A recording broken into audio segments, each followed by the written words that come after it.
ഞാൻ അമൃതന്റെ ഇന്ന് പണിക്കാരൊന്നും വരുന്നില്ലേ? സമയം എത്ര? സമയം മണി 9 കഴിഞ്ഞു. അതെ, ഇതാണിപ്പോ പണിക്കാരുടെ കുഴപ്പം. ഒരു 10 മിനിറ്റ് കൂടി നോക്കാം. പറ്റില്ലേ നമുക്ക് നമ്മുടെ പഴയകാലം നമുക്ക് ഇതായിക്കല്ലോ, നമുക്ക് അവിടെ ചെയ്തൂടെ? ഞാൻ റെഡിയാ. പിന്നെ എന്താ ഞാനോ? നോക്കിയോക്ക. കാരണം എന്താ പറയാ, ഇപ്പൊ ഈ ആശുപത്രി കയറിയിട്ടും കുറെ പൈസ കളയണ്ടല്ലോ.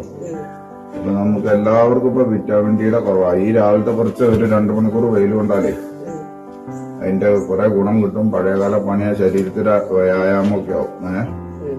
നമുക്ക് എടുക്കല്ലേ? എന്നാ റെഡി. ഓക്കെ, അങ്ങനെ തട്ടി മണ്ടകളൊക്കെ കിട്ടും. ഞാൻ തോന്നുന്നു വളത്തിന്റെ അവിടെ പോയിട്ട് വളവും പിടിച്ചിട്ടേ ഞാൻ കൊറേ ചെയ്തതല്ലേ. എന്താണ് ഇതിന്റെ സുഖം വേറൊന്നാണ്.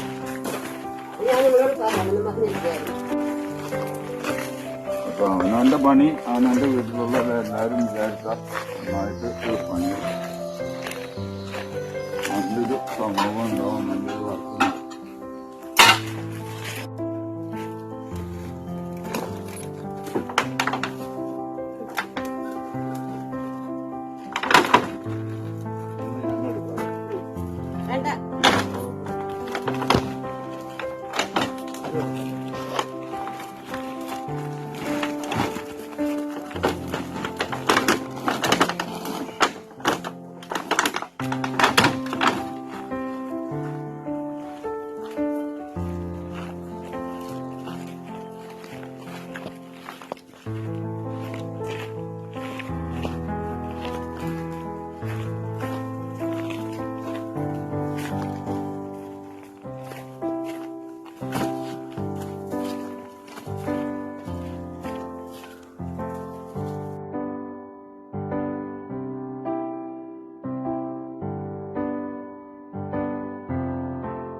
എന്താ ചൂട്, വെയിലാവണേ ഉള്ളൂ.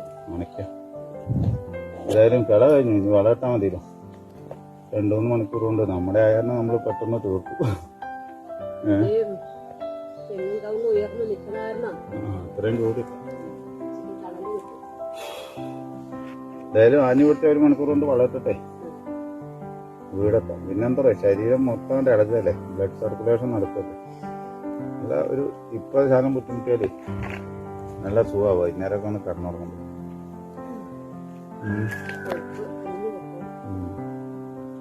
അല്ല നിനക്കറിയാലോ, നമുക്ക് ഇടയ്ക്കിടയ്ക്ക് ഇങ്ങനെ ഒന്ന് മല്ലിക്കട്ടണം, കളിക്കണം. കൈയ്യണ്ടില്ല, എന്ത് പണിയപ്പോ നമ്മൾ എടുക്കാത്ത.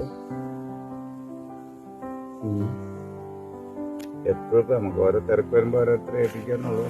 എപ്പോഴും നമുക്ക് ഒരാളെ നമ്മൾ കണക്കൂട്ടിയിരുന്ന ഒരു കാര്യം നടക്കില്ല. നമുക്ക് ഏതും ചെയ്യാൻ കഴിയുമെന്നുള്ളൊരു മനസ്സിലൊരു ധൈര്യമായിട്ട് നമ്മൾ നീങ്ങി എന്തും നമ്മൾ ചെയ്തു നല്ല കാര്യം നടക്കും. കുറച്ച് വെള്ളം മതി. വെള്ളം പിന്നെ കാശ് കൊടുത്ത് വാങ്ങണ്ട, അതൊരു ലാഭം.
മുടിക്കാല്ലേ ഇതാണ് അടയ്ക്ക് ഉണങ്ങി വീണിട്ടുണ്ട്.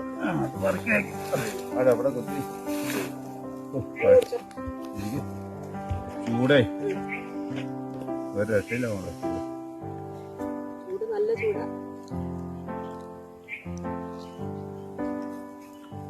ഇന്നതാ അതുകൂടെ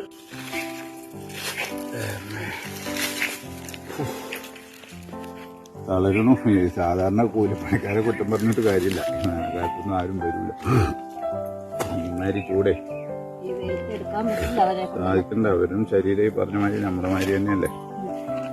പിന്നെന്താ അറിയോ, അവനാന്റെ വീട്ടിലെ വലിയ ആളാന്നും പറഞ്ഞിരിക്കാതെ കുറച്ചൊക്കെ പണിയെടുത്താൽ ശാരീരികമായി മാനസികമായി സാമ്പത്തികമായിട്ടൊക്കെ മെച്ചം തന്നെ. ഒരുപാട് അസുഖങ്ങൾക്ക് മാറ്റണ്ട. ശരീരം ഒന്ന് ഇളകിയാലേ രാവിലെ നടക്കാനും പിടിക്കാനൊന്നും വേണ്ടേ. 10 സെന്റ് സ്ഥലം ഉണ്ടായാൽ മതി. അതിലൊന്ന് കളിക്കോ പിടിക്കോ ആ വെയിലൊന്ന് കൊണ്ടാ, കാലിലും കയ്യിലും മേലിലും വെയിൽ കൊണ്ടാ വിറ്റാമിൻ ഡി തന്നെ നന്നായിട്ട് കിട്ടും. ഇപ്പോഴത്തെ മെയിൻ അസുഖം എന്താന്ന് വെച്ചാൽ വിറ്റാമിൻ ഡിയുടെ കുറവ്. അത് ആർക്കും അറിയില്ല. എല്ലാ ആശുപത്രി പോകുമ്പോഴും ഡോക്ടർമാര് നോക്കിയാൽ ആർക്കും ഒരു അസുഖം കാണില്ല. എല്ലാവർക്കും കൊറോണ വന്നതിന് ശേഷം വിറ്റാമിൻ ഡിയുടെ കുറവുണ്ട്. അപ്പോ വിറ്റാമിൻ ഡി കിട്ടണമെങ്കിൽ സൂര്യപ്രകാശം ശരീരത്തില് എല്ലിലും ശരീരത്തിലും അടിക്കും. എന്നാൽ തന്നെ 2 മണിക്കൂർ അവനവന് വയ്ക്കുമ്പോൾ അവനവന്റെ തൊടിയിൽ പണിയെടുത്താൽ ഉള്ളവര് ആശുപത്രി കേസിനും മാറ്റം വരും. സാമ്പത്തികമായി ആ കൂലി 1000-1200 രൂപയൊക്കെ കൂലി കൊടുക്കണ്ടേ, അതും മെച്ചം കിട്ടും. നമുക്ക് മനസ്സിനൊരു ഉത്സാഹം. അപ്പൊ ഇനി മലയാളികളെല്ലാം പഴയയിലേക്ക് തിരിച്ചു വരണം. വന്നാലാണ് അസുഖത്തിനും സാമ്പത്തികത്തിനും പിന്നെ സമൂഹം ഒരു നല്ല സമൂഹമായി മാറാനൊക്കെ ഒരുപാട് ഉപകരിക്കും. മനസ്സിനൊരു ഉണർവ് കിട്ടും. മനസ്സിന് മടുക്കും ഈ ചൂടൊക്കെ ആകുമ്പോഴേ. വയ്യ. പക്ഷെ അതിനെ നമ്മൾ അതിജീവിക്കണം. ബൈക്കും എന്നെ കൊണ്ട് കഴിയും എന്നുള്ള തോന്നലിൽ നടന്നാണ്ടോ. ഇതൊക്കെ നമ്മൾ തന്നെ വെച്ചല്ലേ. ആരും ഒറ്റയ്ക്ക് പണിക്കാർ വന്നിട്ട് എത്ര പ്രാവശ്യം സൂയിപ്പായി അപ്പൊ നമ്മൾ ഈ പ്ലാൻ എടുത്ത് നമ്മൾ ഇറങ്ങും. അങ്ങനെ വെച്ചാണ് ഒക്കെ കാഴ്ച തുടങ്ങി. എന്ത് ഭംഗിയ സ്ഥലങ്ങൾ. എന്താണെങ്കിലും ദൈവ ആരോഗ്യം തട്ടെ. കണ്ടില്ലേ, രാവിലെ നീ വിളിച്ച സ്ഥലത്ത് തന്നെ പണി കഴിഞ്ഞ് ഞാൻ അതാണ്. നമുക്ക് ആർക്കും ചെറിയവനൊന്നോ വലിയവനൊന്നോ ഒരു